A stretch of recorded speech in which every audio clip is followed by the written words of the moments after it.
আসসালামু আলাইকুম রহমতুল্লাহ। গাইস, সবাই কেমন আছেন? আশা করি সবাই ভালো আছেন। আমাদের এখন বাংলাদেশে যে অবস্থা হইতেছে, যে ছোট শিশু যখন বড় হইতে যায় তখন সে আর দুনিয়াতে থাকে না।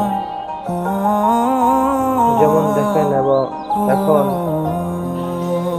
ফেসবুকে, ইউটিউবে সব জায়গায় ভাইরাল যে 7 বছরের রামিসা, তাকে দর্শন করে, তাকে হত্যা করে দুনিয়া থেকে বিদায় নিয়েছে। তাহলে দেখেন আমাদের বাংলাদেশ এখন কোন পর্যায়ে চলে গেছে। মানুষ যখন বড় হওয়া ধরে, একটা শিশু বাচ্চা যখন বড় হওয়া ধরে,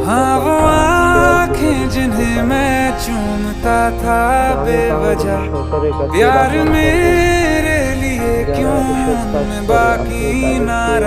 থেকে অতি দ্রুত সরানোর চেষ্টা করেন। এখন আপনি বিচার করেন, তাহলে নয়তো আমাদের কাছে দেন, আমরা তাদের বিচার করি। কারণ একটা বাবা মার মনের আশা থাকে, আমার সন্তান বড় হবে, ইঞ্জিনিয়ার হবে, চাকরি করবে। আর ওই সন্তানটা ছোট থেকে যখন বড় হইতে শুরু করে তখন সে আর দুনিয়াতে থাকে না।